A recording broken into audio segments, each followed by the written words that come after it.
तो आपको आवास आवास की पॉलिटिक्स खेलनी है। 2 लाख रुपया का जो वादा किया था 6 महीना में, वो तो आप दे नहीं रहे हैं महिलाओं को। महंगाई पे आपका बोली नहीं निकल रहा है। क्या दिक्कत क्या आ रही है? ये आवासी का तो बात है, 39 हार्डिंग रोड बगल में है, वहाँ जाने में क्या दिक्कत हो रही है? बस आवास का ही तो बात है।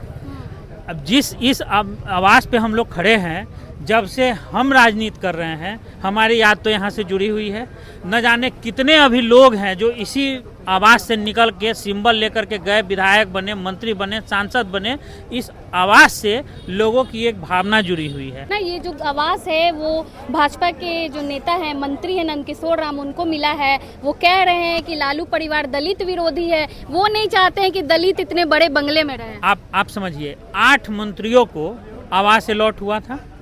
उस 8 में इन्होंने किसको सुनिश्चित किया कि ये 10 नंबर सर्कुलर आवास, जो एक अति दलित महादलित समाज से आते हैं, रविदास समाज से आते हैं, मंत्री जी को जो आवास अलॉट हुआ था, क्या वहाँ पर उनको भूत काट रहा था या मच्छर काट रहा था? वो छोटा होगा या बड़ा होगा, वही आप समझिए। वो पहली बार विधायक बने, पहली बार मंत्री बने। ये जो बंगला उनको अलॉट किया गया, ये विशुद्ध रूप से एक राजनीति है।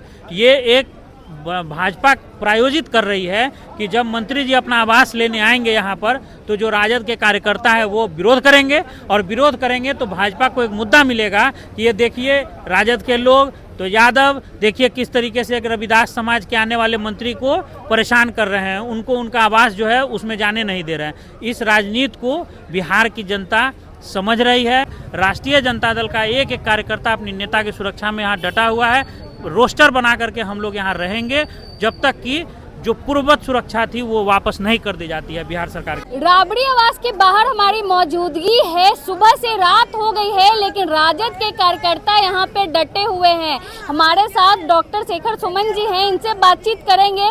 गाय घाट से यहाँ पहुँचे हुए हैं, सुबह से ही लगातार यहाँ पे टिके हुए हैं।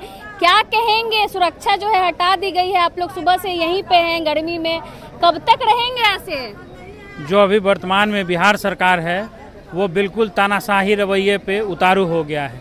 जब एक बार नियम बिहार सरकार ने बना दिया कि जो बिहार के पूर्व मुख्यमंत्री होंगे वो जब तक जीवित रहेंगे तब तक उनको पटना में आवास और Z+ की सुरक्षा मिलेगी। जब जीतन राम मांझी मुख्यमंत्री रहते हुए उनको जब सुरक्षा मिला, नीतीश कुमार जी को सुरक्षा देने के लिए उन्होंने ये नियम बनाया था। तो अभी 4 जीवित पूर्व मुख्यमंत्री हैं बिहार में, राबड़ी देवी जी, आदरणीय लालू प्रसाद यादव जी, जीतन राम मांझी जी और नीतीश जी। तो सुरक्षा कम करने का क्या पैमाना है कि आप सिर्फ लालू प्रसाद यादव जी और आदरणीय राबड़ी देवी जी की सुरक्षा को कम कर रहे हैं?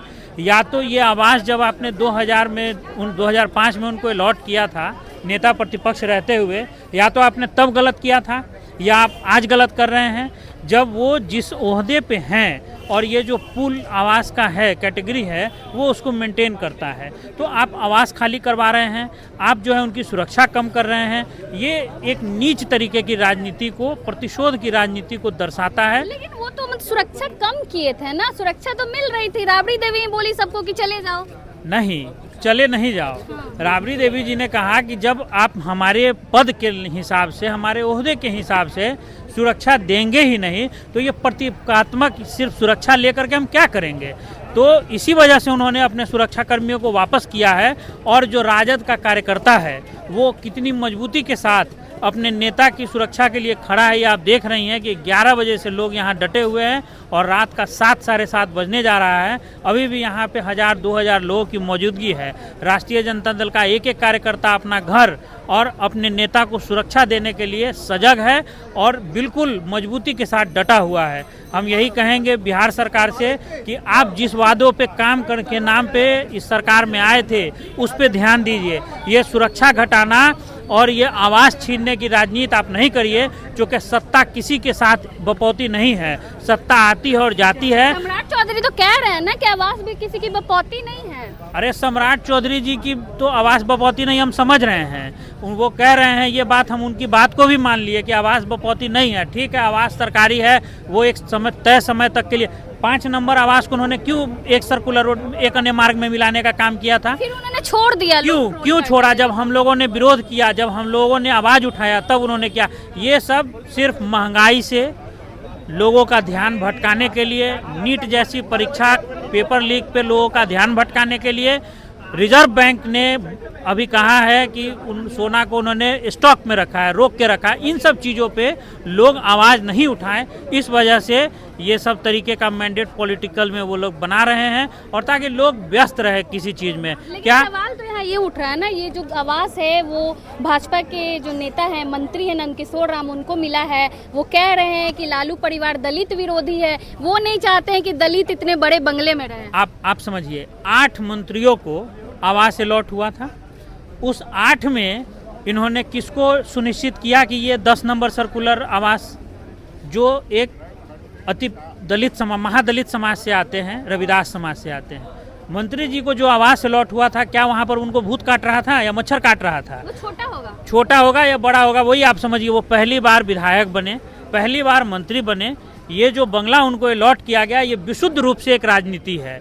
ये एक भाजपा प्रायोजित कर रही है कि जब मंत्री जी अपना आवास लेने आएंगे यहाँ पर, तो जो राजद के कार्यकर्ता है वो विरोध करेंगे, और विरोध करेंगे तो भाजपा को एक मुद्दा मिलेगा कि ये देखिए राजद के लोग, तो यादव देखिए किस तरीके से एक रविदास समाज के आने वाले मंत्री को परेशान कर रहे हैं, उनको उनका आवास जो है उसमें जाने नहीं दे रहे हैं। इस राजनीति को बिहार की जनता समझ रही है, और हम लोग इस भाजपा का जो एजेंडा है इसको लागू नहीं होने देंगे। आखिरी सवाल रहेगा, क्या दिक्कत क्या आ रही है? ये आवासी का तो बात है, 39 हार्डिंग रोड बगल में है, वहाँ जाने में क्या दिक्कत हो रही है? बस आवास का ही तो बात है। अब इस आवास पे हम लोग खड़े हैं, जब से हम राजनीति कर रहे हैं, हमारी याद तो यहाँ से जुड़ी हुई है। न जाने कितने अभी लोग हैं जो इसी आवास से निकल के सिंबल लेकर के गए, विधायक बने, मंत्री बने, सांसद बने।